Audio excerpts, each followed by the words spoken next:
So I log onto Twitter to tweet late last week and I noticed that Justice League is trending. And since I know the comic sucks right now and nobody in their right mind would be tweeting about that, I knew something else must be up. And I didn't have to look far to find out what, as blasted across the internet was the headline, Warner Brothers says Justice League movie is a go for summer 2015. And it might as well have been a war cry, as we all know that Avengers 2 was set to open that very same summer. Now, as many of you know, I'm extremely worried about a Justice League movie and haven't been shy about saying so. As a longtime reader of DC Comics, I know that great Justice League stories can be told. Just ask Bruce Timm or the people who made this awesome DC Universe Online trailer. Is it a good idea to start with a team film rather than individual films? It's a moot question, as this train is already leaving the station. But that means there's also a new question. Who's left to star in this Justice League movie? Marvel Studios, Fox, Sony, and Warner Brothers themselves before this reboot have already looted Hollywood for any actor who's even remotely bankable, and the well is practically dry. However, in an effort to be supportive of this new Justice League movie, I'm going to attempt to cast it. Please note that this is not my ideal casting, but casting that I think will be feasible. In other words, I looked for actors who Warner Brothers can afford. These big group movies are expensive, yet who would still be taken seriously by both critics and fans. And after making this list, I don't envy Warner Brothers, as it's a tall order. First up, I'd like to take a quick moment to address the rumors of who will be directing Justice League. Ben Affleck has already passed, and now supposedly there's an offer out to the Wachowskis.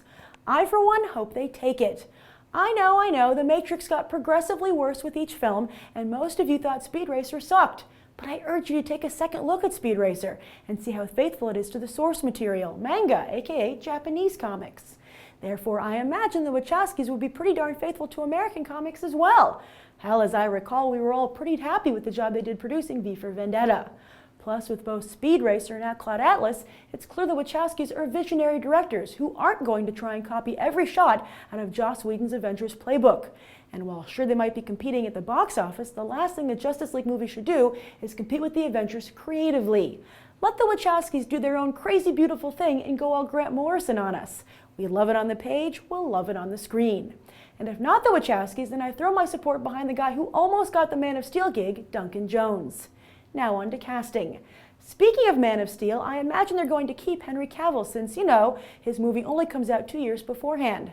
But then again, let's not underestimate Warner Brothers' ability to up a comic book movie. So if they need to recast yet again, I've got some ideas. First, Jim Sturgess. He's totally got the slimmer, younger look of the New 52 Superman, plus the whole semi-pacifist farm boy look as well. And if Christian Bale can bulk up, so can Sturgess.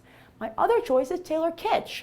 I know he's got a bad rep and an abysmal box office record, but I personally have really enjoyed all of his work to date, especially John Carter, the character that Superman is partially based on.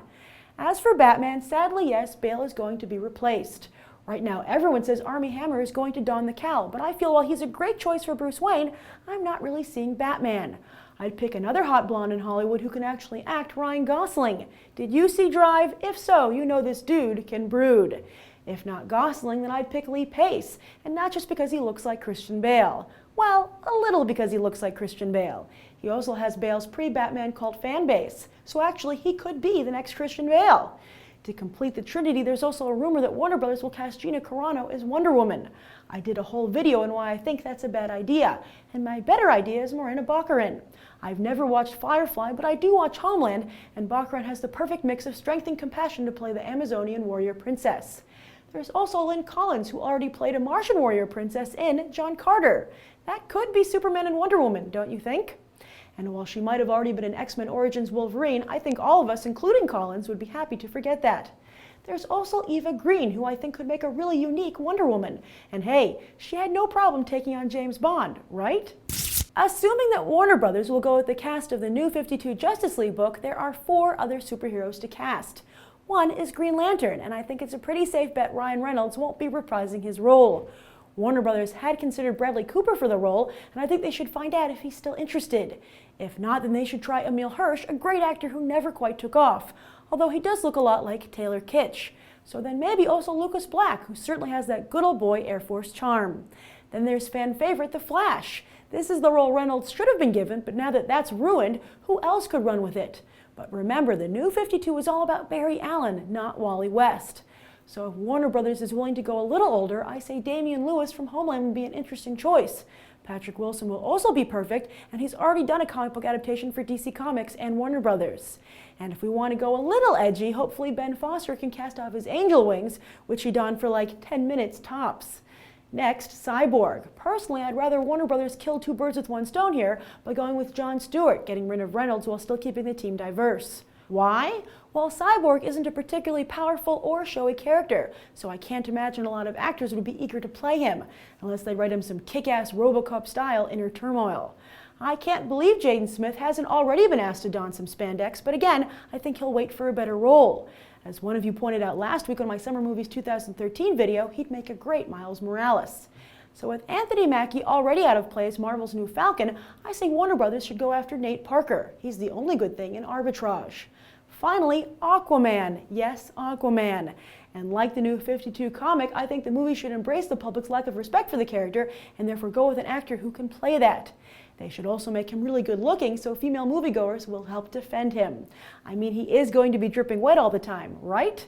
Zac Efron could fit the bill perfectly, but if Warner Brothers want somebody that guys don't instantly hate on sight, then Michael Pitt or Jensen Ackles would also do nicely. Also, on a side note, Hugo Weaving recently announced he does not want to come back for Captain America 2, and he is a Wachowski staple. Wouldn't he make a great Lex Luthor or Brainiac? So those are my casting suggestions for Warner Brothers' new Justice League movie. Like who I picked?